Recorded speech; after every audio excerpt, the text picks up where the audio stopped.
Have you ever wondered what you need to do to legalize a basement unit in Chicago? Come with me. So this unit was an already existing unit when I bought the property. The city found out about the unit and now I'm in the process of legalizing it. So there's a few things that you're going to need to think about. So first thing is, what size ceiling height do you have?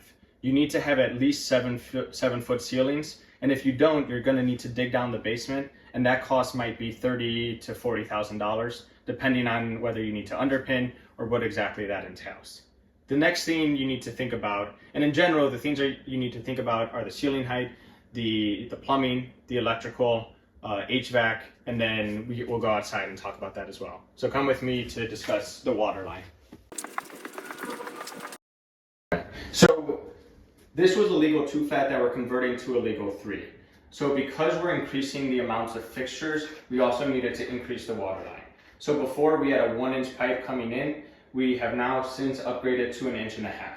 Now the cost to increase to 1.5 inches is the cost was $13,000. Now one thing you need to think about is what side of the street is the fire hydrant on, because that will tell you where the water line comes in and what the cost would be. Obviously, if it was on the other side of the street, it would be significantly more expensive. So one thing that you're always going to need to do is increase the water line. Moving next, let's talk about the window sizes. So if you don't know about the 8% rule, this is something you should understand for bedrooms and living rooms. So the 8% rule basically requires that the window size is 8% of the square footage of the bedroom. So for example, if this is a 100 square foot bedroom, the window needs to be 8 square feet. And this is for all bedrooms and all living rooms. So you can see I had a window here. This window wouldn't have qualified, so that's why we needed to do some masonry work to increase the window size or add a second window. So the cost of this window, so windows by themselves, typically about $400. I needed to do some brickwork so you could see the lintels here that were installed. So for the 4 windows that I had done, it was $2,500 for the lintels, so about $600 per lintel, and then it was another $400, so right around $1,000 per lintel.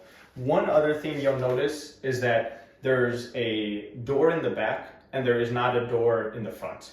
So most people think that you need 2 doors in a basement for it to be legal. That is not the case. A lot of times, yes, you do, but this is where you need to talk to an architect, because there's specific Chicago code where you can get away with only having one door. Although we do have obviously other means of egress for each of the bedrooms and the living room.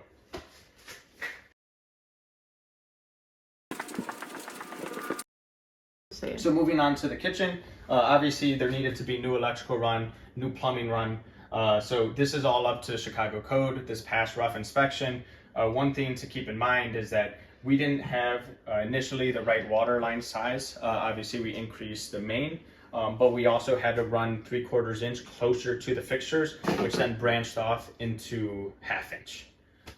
So here, moving into the bathroom, there wasn't, everything just really needed to be brought up to code. We needed to install a vent fan, vent it outside. Everything else was just rough plumbing that we needed to pass. Next, we're going to go into the utility room to show you what we need to do to the electrical. All right, so moving into the utility room, you'll notice there's 4 different panels here. So you have the basement, the first floor, the second floor, and the public. So to install new panels, it was about, so in total the electric was about 11 grand, 10 grand, 11 grand. But to install the panels, it was about $4,500. Okay, so now we'll head outside to show you what needs to be done from an exterior perspective to legalize the unit.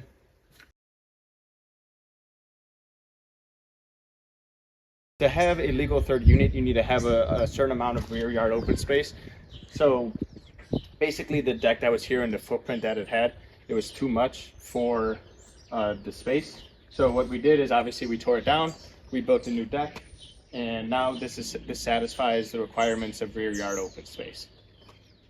Now moving over to the electrical, you'll see that we had the 4 panels inside, and now we also have 4 meters here as well. We also installed we went from 100 to 200 amp service. That was about $4,500. Required calling ComEd out to run new line into the building. Overall, you know, from start to finish with all the updates, redoing the kitchens, the bathrooms, all the work, you're going to come around $60,000 for me personally to legalize a unit. Now, obviously, if you're looking at digging down the basement, if you have to redo the HVAC, like I got lucky because a lot of it was already existing. So my costs are going to be lower than if you just have an unfinished basement. So these are all things you need to think about if it makes sense to legalize the basement in terms of the cost you're going to get, or sorry, the return you're going to get on the money you spent and what the property will be worth on the back end. Thanks for watching. If you have any questions, feel free to reach out, message me, let me know. I'm happy to share some of the contractors I used as well as answer any questions you might have. And don't forget to subscribe.